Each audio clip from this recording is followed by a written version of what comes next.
Alright, welcome to SouFLoTV again, everybody. It's your host with the most. So, let's talk about this whole Chucky Brown thing now. Let's talk about how Chucky Brown was the first JCF, Jamaica Constabulary Force Police, in the history of to actually be tried and convicted. That's history in itself. Alright, so we've heard about Chucky Brown for the longest, but not too many people have seen his face, and this is Chucky. A simple looking youth, right? Enough duppy to him name. As the saying goes, look simple, but what? But let's talk about how he called a bunch of names, but none of those names are in hot water at the moment, so to speak. Now, somebody said in my comment section, this look fishy. This look weird. This look like, first of all, people are saying he won't last long. They made sure that they convicted him so they can silence him because, you know, he's behind prison walls. So after the courtroom out speaking, there will be no more heard from unless them one go back at prison wall go hear from you, right? Then, in case y'all don't remember the great Jim Brown, what happened there. Alright, for those of you who don't know who the great Jim Brown is, I'll give you a flash. If you don't know what happened there, go do your research. But Jim Brown basically was set on fire in his prison cell because it was said that Jim Brown was connected to higher powers, and if he was indicted by so-and-so, he would have called out so-and-so name, and then all hell would have broken loose. So in order to cover up the higher-ups, they sacrificed Jim Brown. Now, in this whole Chucky thing, right, I have to think to myself. Now, a lot of people are saying, yo, God works in mysterious ways, SouFLo, and God laid it heavy on his heart, and the man Chucky Brown, him have a conscience, that is why he actually went, and it wasn't like that. I want y'all to understand the full bling blang blow of this. It was not like that. It wasn't because it laid heavily on his conscience and he was tired of killing. It wasn't because of that. It was because he realized that the wolves from his own wolf pack were about to devour him. And he didn't like that. So, instead of taking the devouring, he said, you know what? I'm just going to mash up everything. I tell upon everybody. Now, what he did was, he voluntarily took himself to Indicom. Now, remember Indicom's position, because this is very important.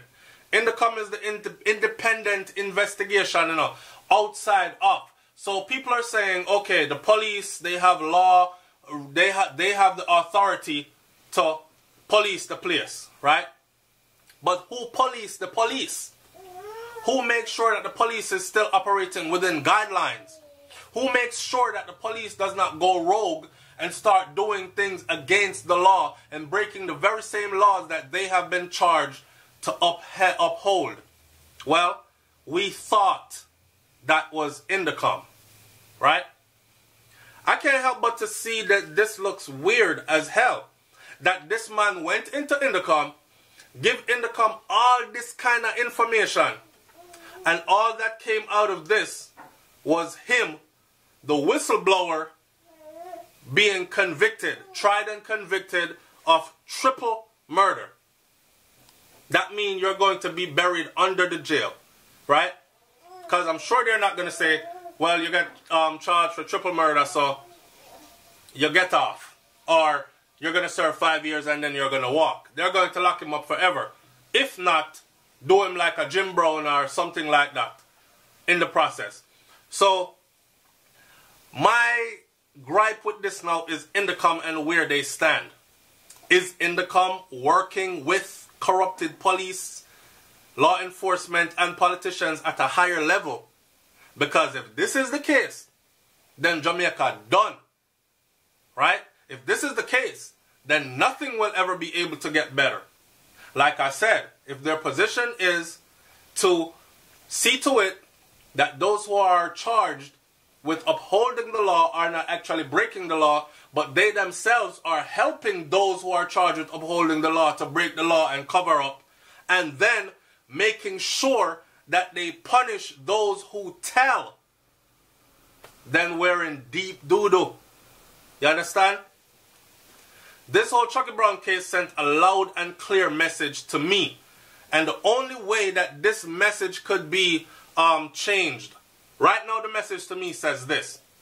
If you are a police officer and you are elected into this group, we expect you to see where you see here and leave where you see here, here. If you take it and can't go anywhere else, you alone will bear the brunt. You alone, we will make sure that you get sink. Everybody else will be okay. So in other words then, what this is saying is, don't talk up. Even if you see it, act like you don't see it. Because if you talk up, then I'm going to do you like Chucky Brown. And that's the message that was sent. Now, like I said, don't understand the whole, how in the world did Indicom get so much information, so much testimony. Even Mark Shields, you know, the Scotland Yard youth that was once in a high position of authority in the police sector in Jamaica, even he has said that it shouldn't stop there. That all those other names that were involved and were called need to be held accountable and need to be brought up on charges for the forefront. Make them stand and have their day in court and defend that. But all has gone silent. And just like the case the other day, man, where the youth, his woman left the voice note, and he said he was going to be, go with this. The man described the police, him tell where the police work, which police station him work for, which group he belong to, him tell where, all this information. And if nothing happened to me, just remember, say, bam, bam, bam. And then something did happen to him, the taxi driver youth. Alright, so this one here we covered extensively, and this is the guy that was missing, the taxi driver that was dragged out of the river, and whole heap of information he divulged to his spouse prior to his death, and nothing came of it. And what was the repercussion for the police officer? He got removed off street duty and got put on desk duty. So in essence then he got rewarded. You get to snug in an AC and push paper and answer phone and nothing else. No one has said, no, this is insurmountable evidence pointing towards you. You're going to have to stand an account for this. What happened, Yasso?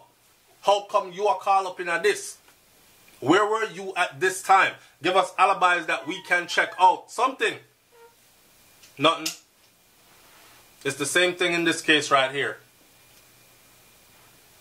I'm very troubled to think that Indicom might be, because I've seen police officers before and retired police officers before cuss out Indicom. And I've seen Jamaicans cuss out Indicom. Left the police them alone, make them do them job. Because as soon as them kill two bad man, wanna come mash up the thing and make the man them afraid to do them work. And I was starting to join that bandwagon. And I said, no man, too much gunman there, Jamaica, kill the people them indiscriminately. Left them alone, make them do them job. But then it comes to this. What do you think's going on here in the Chucky Brown case? Do you think that maybe this rabbit hole goes so deep that we can't even fathom how deep this goes? Because this case stinks to high heaven. And I, for one, cannot understand how the person who actually told everything, you know, when people are tell, and they say, me didn't do that too, but me I tell upon myself because me I tell upon everybody. Chucky Brown could have went in there and said, I didn't have nothing to do with nothing. I was just around and I saw it. I was with the group this night when John Brown fired a shot and killed Alpha. He could have done that. But did he do that? No. What he did was he told on himself and he told on everybody else involved. Now, how in the world does all that information not go translating into these names? People here need to be brought forward, just like how him is on trial. I'm going to say it again. The message was sent loud and clear amongst the ranks. Not amongst civilians like me and you, amongst the ranks. The message was sent loud and clear. So when you ask, good police out there? Yeah man, good police out there. But what are the consequences for good police to speak up when they see dirt going on within the ranks? The consequences are they will be the ones punished. And the badness will still go on. That's what I think. Leave your comment in the comment section below. Tell me what you think about this one. I'm puzzled. It's SouFLoTV. Like, comment, share, subscribe. I'm out. Peace.